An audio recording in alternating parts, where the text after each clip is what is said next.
Brooklyn Independent Television.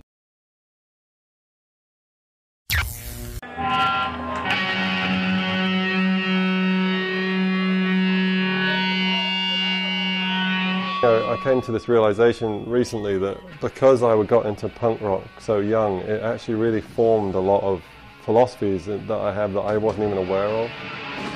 Punk music wasn't ever supposed to be successful, and the punk movement in that kind of sense, it wasn't about, it was about changing things maybe, but it wasn't about success in the typical sense, especially in a capitalist society or whatever.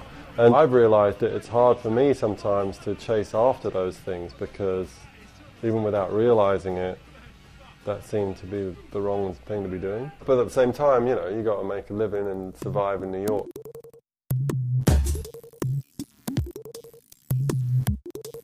Everybody who does design work wants to do stuff that's stimulating, and then you can move on to the next stimulating project, and if you're lucky you get to do that. Working in an advertising agency, you can do it okay, you can make a decent salary, so you're going to make more money, I think, always just a good job as opposed to being, an artist or a musician. But then again, it's that quality of life thing. Do you want to have insurance and 401k and a regular paycheck, but not really like what you do? Or do you want to, not have any of those things and do like what you do? And it's a struggle. It depends when you catch me. Right now, I've been a kind of a man of leisure, living off some savings and just trying to find really what I want to be doing. But one of the problems of going to art school is it makes you an art snob because you now have all this art theory in your head. The idea is that it will help you hone your craft because, it will make you question what you're doing and why you're doing it. But the trouble is that kind of critical voice can be really crippling. And I have a lot of friends that I went to college with who stopped painting because they were like, well, what's it about? Or how's it going to add anything new to what's already there in the history of painting? And it's just really sad when, you get like that kind of attitude. And I used to do a lot of more abstract work, and I had a real problem because most of my peers who hadn't gone to art school, it just alienated them. There was this weird disconnect. Like, these are my friends and they just think it's weird, So that's when I started doing the faces. I think because people relate to that, whether it's a human being or a monkey or a monster or whatever it is. But recently I have been doing quite a lot of graphic design, but it's more for personal projects related to one of the 3 bands that I'm currently in.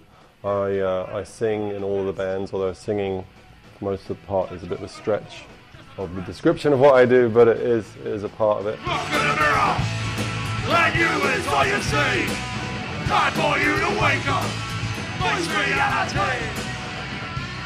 So, I used to talk about Yuppicide like my first love, because I met a lot of people who never got to experience that, and I tried it, and they were kind of shocked that I was in this band where I'd be, spitting up fake blood and, and toured Europe or all these things. And I'd be talking about it with such passion. I was like, wow. If I look back at the achievements of my life, Yuppicide is one of the things I'm most proud of.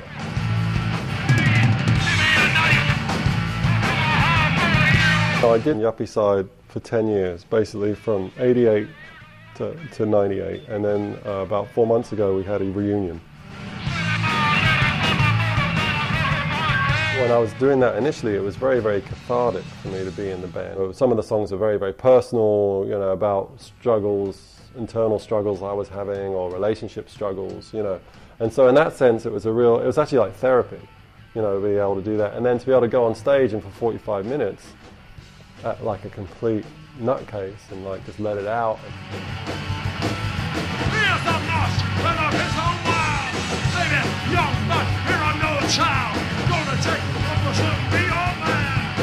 Gonna act as hard as I can. Poor little sucker, running my way. Now the ambulance has to take him away.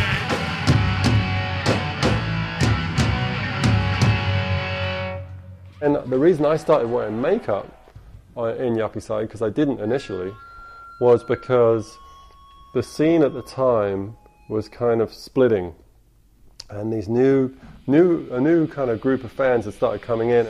They were very aggressive, and they traveled in packs, and it was like almost like a gang mentality, and they started beating up punk kids at shows, and like it was weird because I was like, this is punk rock hardcore. Like, you're not supposed to be beating up the punk kids. This is where they come to get away from everybody else. They didn't like anything that was odd. Like, a lot of punk kids want to make themselves a spectacle. That's why they have mohawks and, like stuff like that. And these kids were more about blending in. I knew that me wearing makeup would make them really uncomfortable, basically, because they're also a lot of these same kids were really homophobic. That's the guy with spiky hair. I started wearing the makeup and those kids wouldn't come to our shows, so our fans wouldn't get beaten up by them.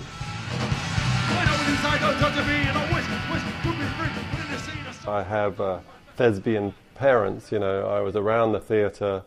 My dad actually ran a really famous theatre company in England in the 70s, and we went to the theatre all the time, and in a weird way I always joked that it was my chance to overact, to be on stage, because I didn't really want to be an actor ever, but then I got my chance to be on stage, and so I really try and bring a level of performance to it. But this is the GIMP mask, and this one really does bother a lot of people. It's a spooky looking thing. Every single painting I've ever done always has some kind of creepy something to it. Even the cute ones I did. Like the shirt I'm wearing is actually one of, I did this series of these kind of cute little weird creatures. And even there's an emotion in those eyes that are like, he's a little, there's something. Every single one I've ever done. And so I don't know, it's there. And it's just like, that's my voice, I guess.